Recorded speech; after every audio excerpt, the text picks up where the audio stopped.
Welcome to Pivot with Greta Scholes, a conversation with business executives and the effects of change.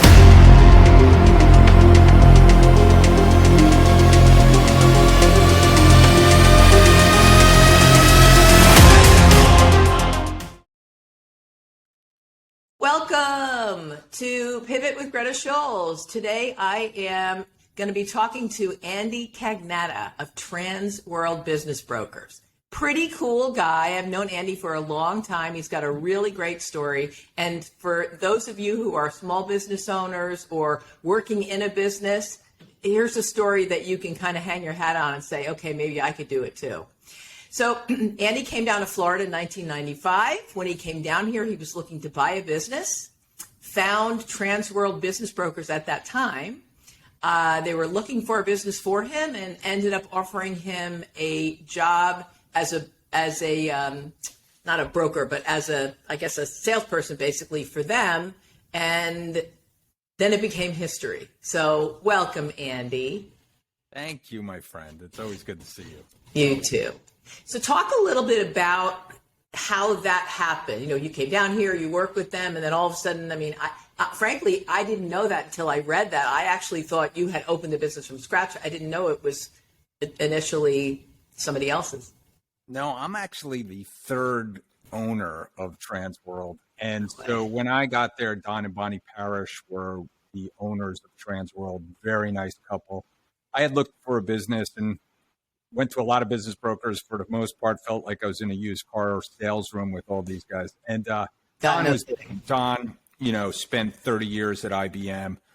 He worked at NASA with IBM. So he was just like an incredibly talented guy and really sharp and from Alabama. So like those two things colliding, that corporate, and like you were strategic. from New York. I mean, it's a perfect marriage. Right. From New York, I mean, a perfect marriage. Right. And Bonnie was an entrepreneur and she worked at Pan Am. And so she had customer service down pat. And so they were really nice and they invited me to join the team. So I joined the team. And 2 years in, you know, Don's full retirement kicked in at IBM and Don was really kind of in the retirement mode instead of building a business mode. So I said to Don, I said, let me buy the company from you. So we literally switched seats. I mean, he took my desk as a salesperson. I took his desk as the owner of the company. And he stayed with me for 12 years. Bonnie retired. Yeah, Bonnie retired immediately. She knew better. She's like, I'm done. So they were, you know, it was one company. We were one office in Fort Lauderdale. And we started to grow. We took some seed capital from New Tech Financial, which was named something different at the time. And they helped us grow in Florida. We grew to 9 offices and 10 offices now, which we still own and operate. And, you know, the funny thing about franchising, you kind of teed it up a little bit that, you know, why did you go into franchising? You know, and we weren't even thinking about franchising really. We had a couple of partners. We had a partner in Orlando, which was our first expansion, and then we bought them out, and it was a great experience. And we said, you know, we should do some more partnering because we realized quickly we could not run these offices remotely. In fact, we had the funny story. We had this reality TV star that took a position at Transworld as our secretary in Jacksonville, and we were like drawing short straws about who was going to go up and fire her one day. And we just realized we couldn't run businesses remotely. We needed people on the ground. So we decided, hey, we need a good partnership arrangement. And really a good partnership arrangement is franchising. And we quickly realized we did not have the tools. One of my big things was when I joined Transworld, I was 32 years old. I was the youngest person at Transworld. And I said to everybody else, I said, listen, you all have more experience than me. My job is to give you the tools to succeed. So you tell me what you need, and I'm going to get it to you. And so that's been my philosophy for 25 years. And as I grew Transworld, you know, I was always very cognizant of when I didn't have the right tools. And when we looked at franchising, I'm like, we do not have the right tools for this. And an attorney, Keith Canoose, we were working with at the time, thinking about franchising, he said, well, if you're not going to do it yourself, maybe partner with someone like United Franchise Group. who's been in West Palm Beach for 35 years, most famously own Signorama, which is the largest sign company in the world. And now they've turned into a franchise company that's all they do is they help others and themselves build companies. And so they have very successfully taken Transworld and helped us grow it across the world, 200 offices plus. It's crazy. 200 offices. That is crazy. So what the first couple of years, 4 or 5 years, I'm sure, before it really started taking hold, what did that look like? And were there doubts along the way where you said, did we bite off more than we can chew? I mean, what were some of the things the lessons and some of the things you learned there? Yeah, I mean, listen, growing even individually when we were growing in Florida was very difficult. And then when we got so we decided to franchise in 2009, which could have been worse timing, right? Yeah, right. Oh, my God. And that kind of drove us too. We realized that, hey, we're not going to have all the capital in the world to open up new offices. We need other people's capital. Couldn't necessarily borrow it at that time. The banks were upside down. So that's kind of when we got together with Ray. And, Ray warned me, but Ray's a big thinker, Ray. If you've ever met Ray Titus, he's a very positive, always has huge goals. And he would have these huge goals every year. And I wasn't quite used to, I'm a little bit more pragmatic. I'm like, well, I'm not quite sure we're going to get to this goal.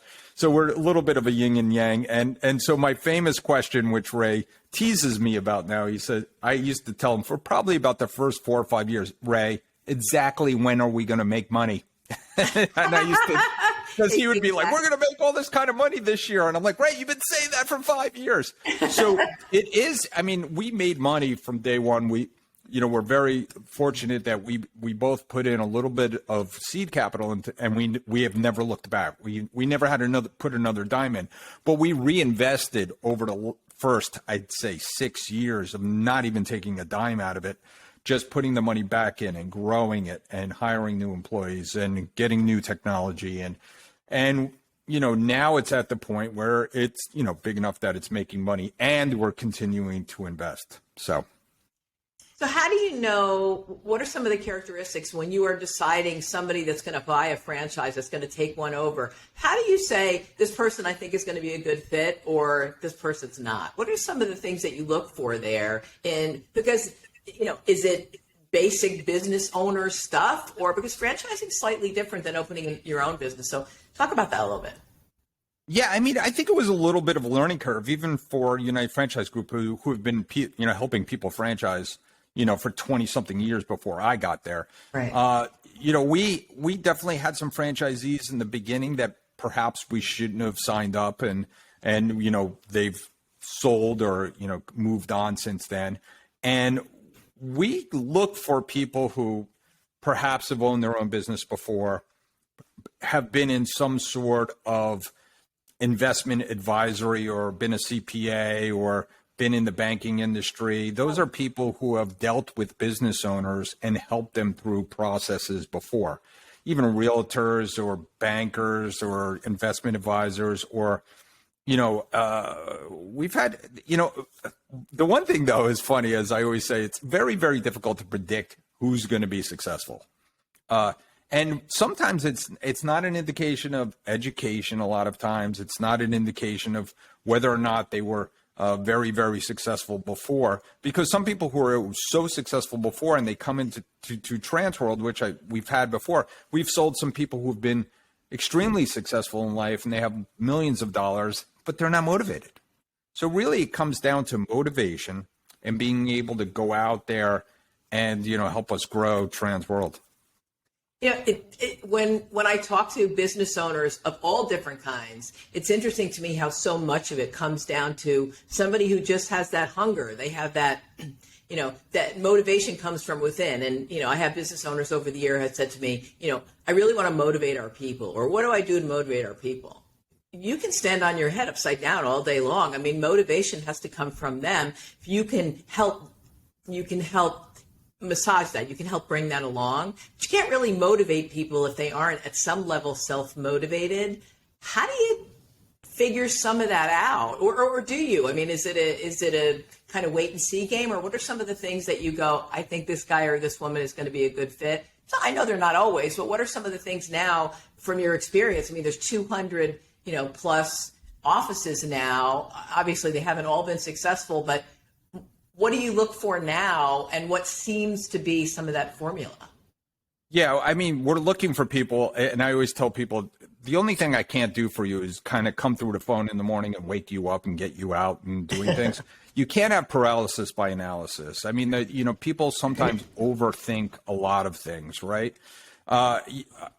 We have enough tools, we have enough knowledge, we have enough resources for people, anybody who joins our firm, that if they go out day one and they run into a $30 million transaction that requires incredible expertise, they just pick up the phone and call us, and we all partner together and we get that deal done.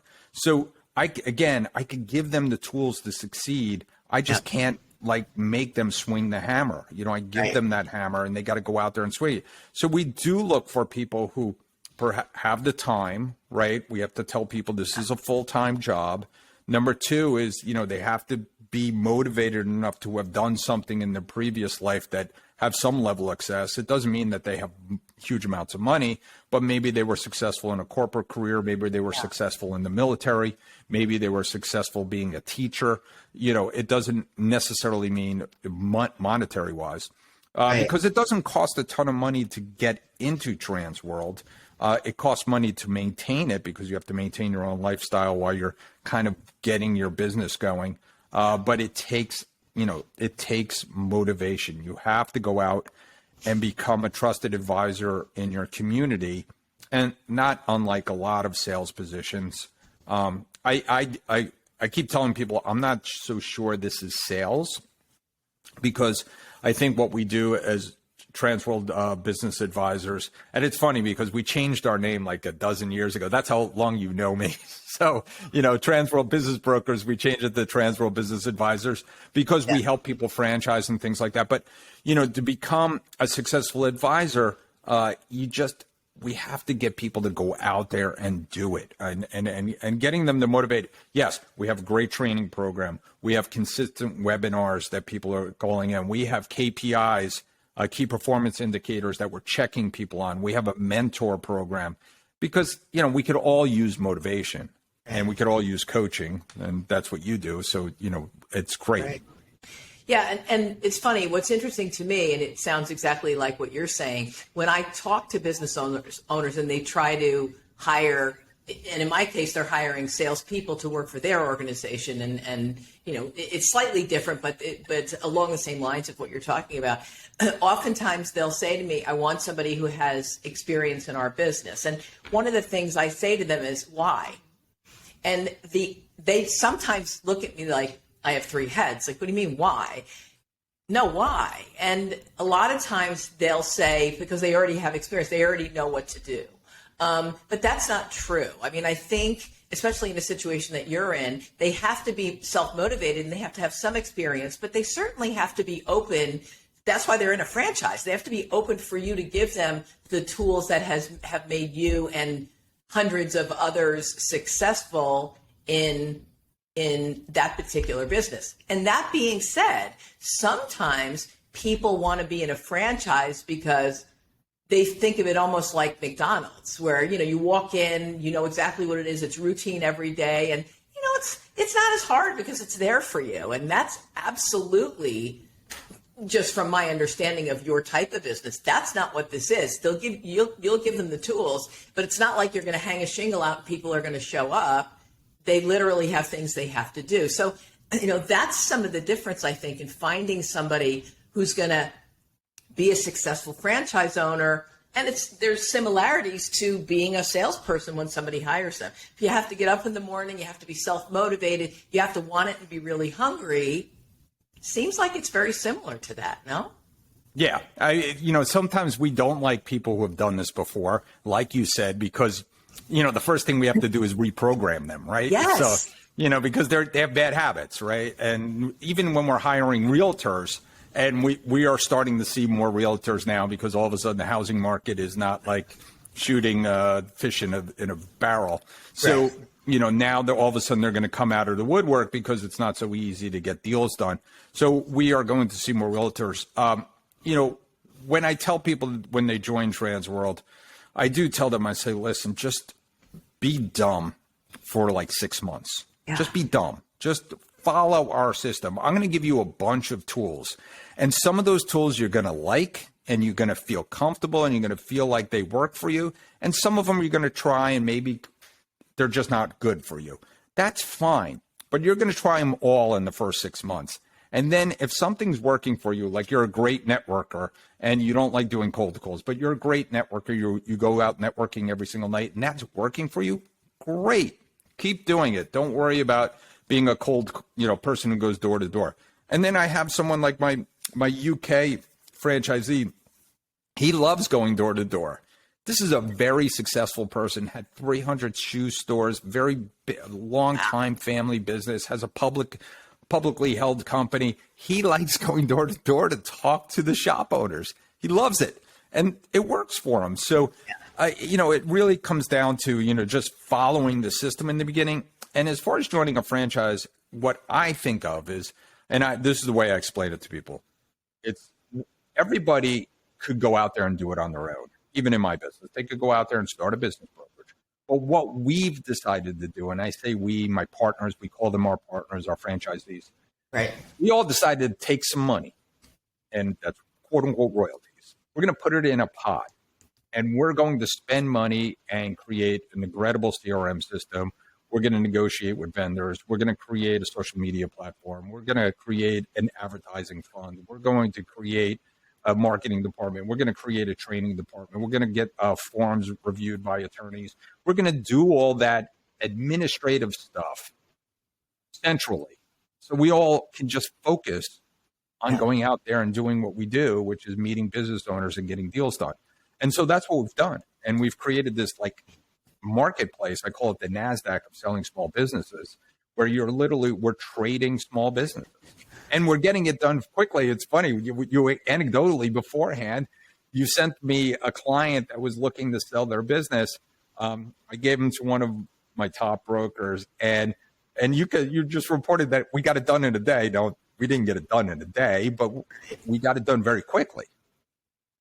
Right, and I want to go back to talking about when you said set tools of a process, but I do want to talk about this a little bit. It's an interesting story.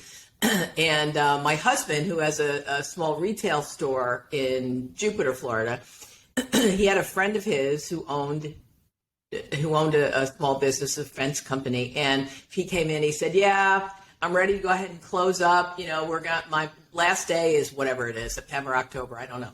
And so my husband said to him, what are you going to do?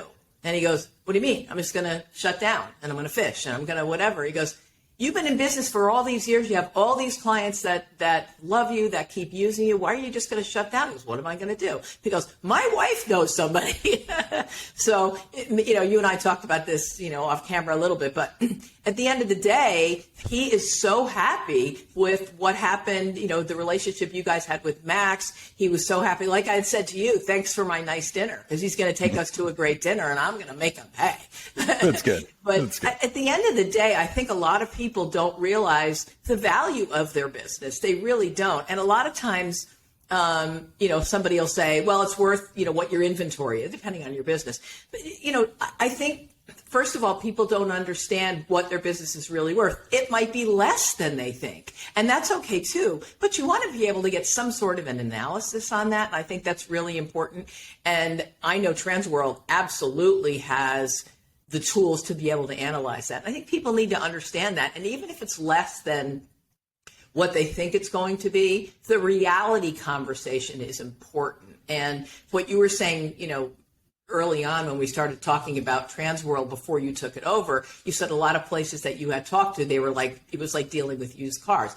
Yeah, it's like dealing with used car salespeople because they're not telling the truth. And one of the things that's so important, and just knowing you and the kind of tools that you would give to your franchisees, it's, you have to lay out the good, bad, the ugly. And if they want to work with you, they, you connect arms and you work together, but it's not about this, pie in the sky situation. The reality is this. And I think when people know that, they feel good. And unfortunately, in a lot of businesses, and certainly in yours, they will promise them anything to get them to sign so they can be their representative. And just knowing you, I know Transworld doesn't do that because you wouldn't be growing the way you would.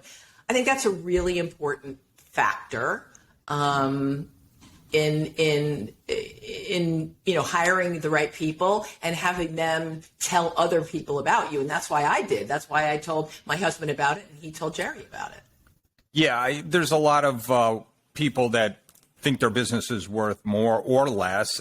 Even when I sold my business in Connecticut, I didn't know what a business broker was, and I probably sold it for too little in the end, and I didn't know what I was doing. I just put an ad in the paper. That's the way we used to do things before the internet. Right.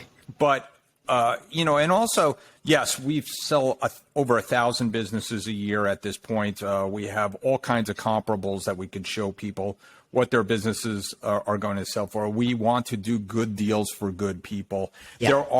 There are companies out there that have been running around and doing this.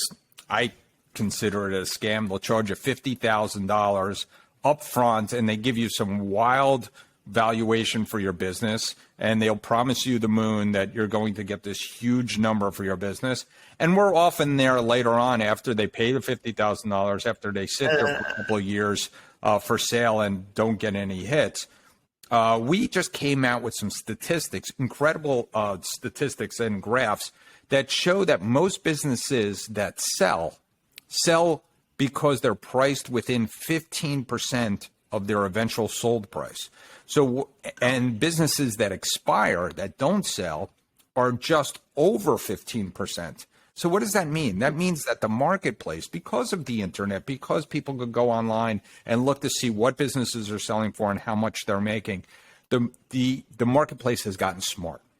And therefore, businesses that are way overpriced sit there and people ignore it. And, because I've always had sellers, just bring me an offer. I'll deal with someone. It's like, no, people, when they see that opportunity on one of the portals, they will ignore that opportunity because it's ridiculous. So there's a lot of science that's going on into this now. We're, working so hard on AI and data and predictive data to understand when people should sell, what's the right price, and how do we get things done. Because historically, only about 20% of businesses that go on the marketplace sell. Now, this has gotten way better over the last few years. Yeah. But still, a large percentage of businesses that go up for sale never sell. And it's mostly due to unrealistic expectations on both sides. I'm sure. That makes perfect sense. Sense. Wow, 20%. That's unbelievable. Even if it's a little higher, that's still a lot lower than I would have thought. Yeah. Wow. So you talked earlier about, and I love that because it reminds me of things that I tell clients all the time, which is, look, not forget everything you knew in the past, but I'm going to give you tools. Some you're going to like and some you're not going to be so comfortable with. Go in with a little blind faith, follow them. Don't, poo-poo them right away. Try it, massage them to make them your own, but stay within that framework as best you can. And I think that's really good advice. If you're going to be a franchise, you want to go by the success of the tools that are set there. For you to start all over and say, well, that's good, but that doesn't work.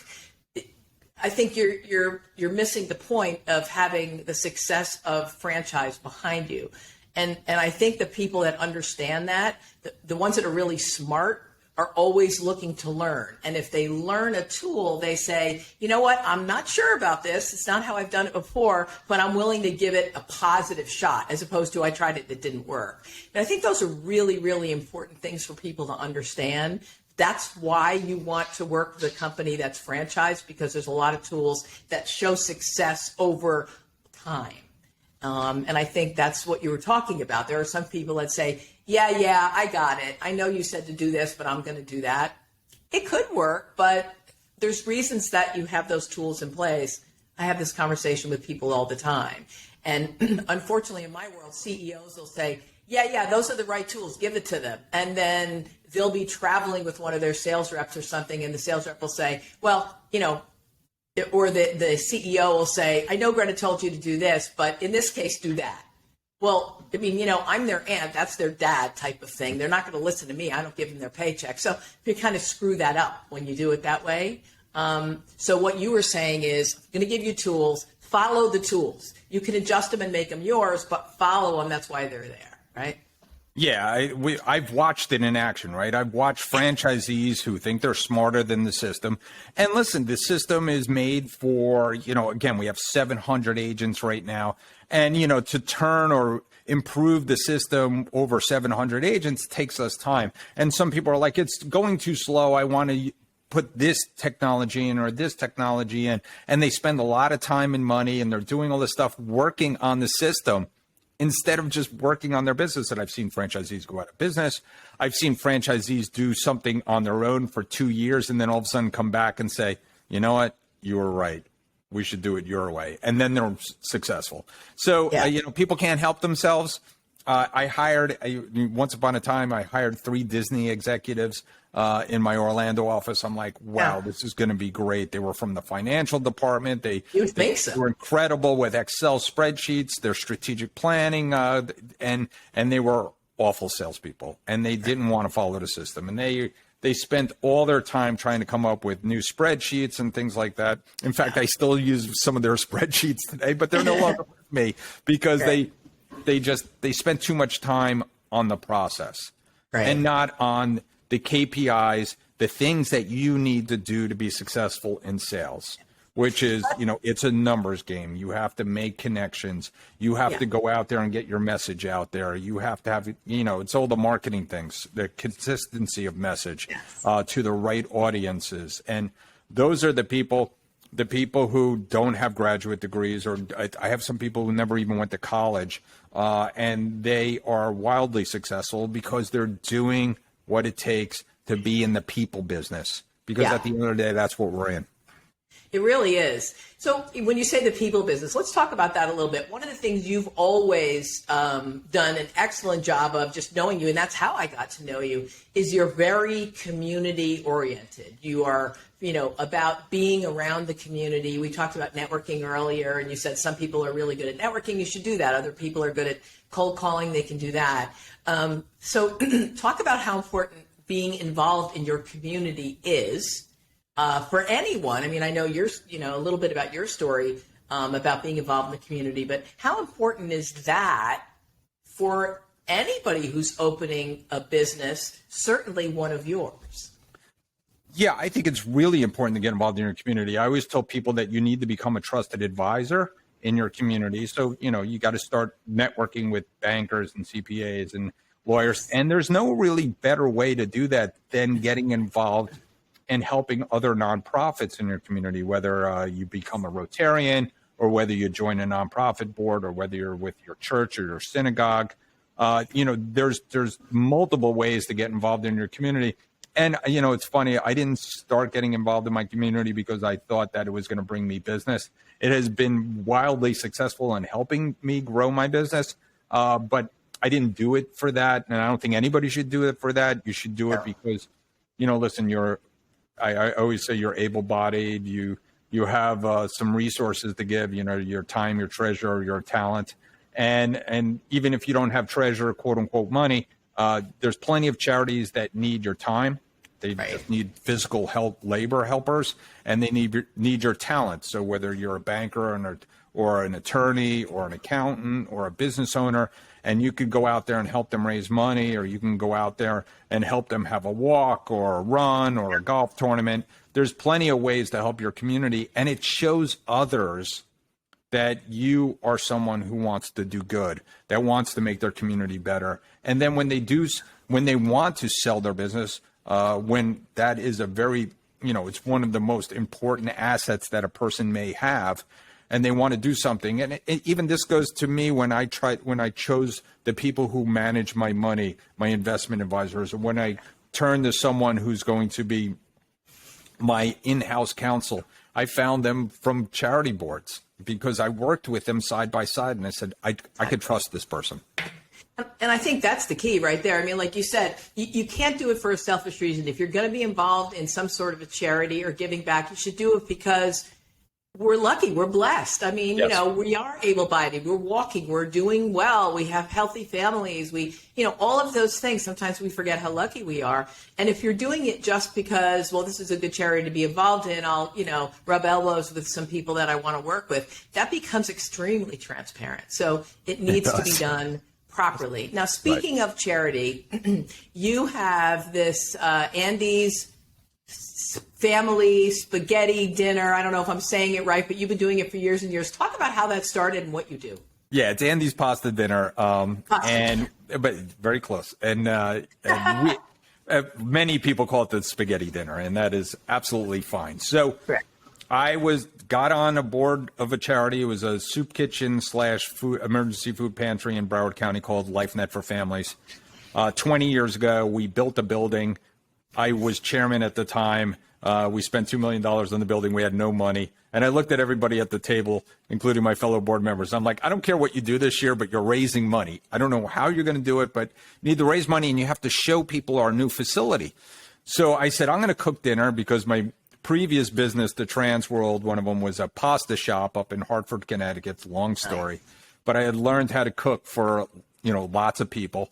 So we had a dinner, and When you're Italian, that's what you learn. Right, yeah. So, and my mom's and grandmother's very good cooks. So we decided to have a dinner. In fact, my mom and my grandmother were there helping me cook at the soup kitchen. And we had about 30 or 40 people there that day. And we raised, I think it was $300 or $500. And, it was a Sunday afternoon, 4:00, just bring the kids. Kids ate free, $25 a head. And we raised, I think it was $500. We carried on that tradition every single year, and it grew every single year until we had to move it to the Signature Grand because I was on Leadership Broward. My Leadership Broward buddy comes to the event who works at Signature Grand, and he says, this can't be here anymore. Because by then we had 2 seatings. We had 100 people showing up to this thing.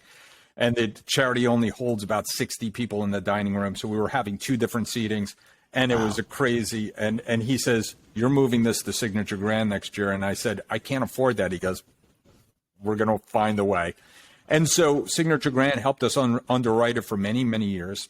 And we just had our 20th year. We had 1,000 people there last year. We raised $360,000 last year. And over the time period, it's been like $2.2 million for the charity. And it's been incredible. It's, again, a lot of people have walked up to me on the street and said, what restaurant do you work for again? Because I'm better known as Chef Andy. But that's fine. I mean, that's been, I think I've gotten over that a little bit. But it's been a labor of love. It's been a family project. And we're going into our 21st year. I think we have a date of February 19th, and it's a fun event. So really, it's unbelievable. It's unbelievable. I mean, I've obviously known about it for all these years. Everybody in South Florida knows it. Everybody knows what it is. Everybody knows when it's going to be. I mean, it's if you are in South Florida at all, you've heard of it, you've been to it, you know about it, you donated to it, something. Yeah. So, that's the exciting part. So before we completely wrap up, Andy, what are some takeaways? Now, let's talk about whether it's somebody wanting to open a business or somebody having a small business. What are some of the biggest takeaways that you've learned that you think, boy, if people knew these few things, that would really give them a leg up? Well, number one, just being an entrepreneur takes time. Right. Yeah. I really thought that I'd be a multimillionaire when I was out of my 20s, and it just didn't happen that way. Right. So it is a journey. I mean, you have to understand that being an entrepreneur is a lot of hard work. It can be very rewarding, but it is a journey and sometimes a lonely journey. And again, I think it's great to have a coach because, you can't necessarily go home and complain to your spouses about, financial worries because you don't want to scare everybody in your whole family. You can't certainly complain to your employees. So you need someone that's going to help, guide you through that. It's a journey again, and it's great to have great advice through that process. Number two, to all small business owners out there, please keep good books and records. It is so critical that when we go to sell your business, we have a decent set of books and records, and there's no excuse these days with computers and online systems like QuickBooks and great CPAs out there and POS systems, point of sale systems. There is no reason why you shouldn't have an up-to-date financial situation literally almost like every single minute. So listen, even just what your friend was talking about the other day, when we signed them up was, hey, I'm just going to close my business. No, there's no need to close your business. I wrote a book. You could go to my website. You could download my book about how to, prepare your business for sale. And if you're going to do anything, just talk to us a couple years before that. If you talk to us a couple years before that, we could give you some great guidance about how to continue to grow your business right into your sale process, how you have good books and records so we can get SBA financing so you get all your cash at the closing table. And it could be, a win-win for everybody. Great advice, Andy. Great advice. As usual. Thank you so much. I'm so glad I got a chance to talk to you. We hardly see each other anymore running around crazy, but at least we got to talk today. I'm glad, and I think everybody's going to really enjoy this. Well, I owe you dinner, obviously. So, well, no, Jerry owes me a dinner because you get 2 dinners out of this one, so it's good. Listen, that's beautiful. I'll take it all day long. But yeah. I talk about you all the time, and anybody that even has a thought of doing that, I'm like, you're going nowhere else. I have a place for you. So excellent. Thank you. Absolutely. All right. Well, we're going to say goodbye, but hang in there with a minute for me. I got a couple questions for you after. Thanks so much. Thank you, everybody.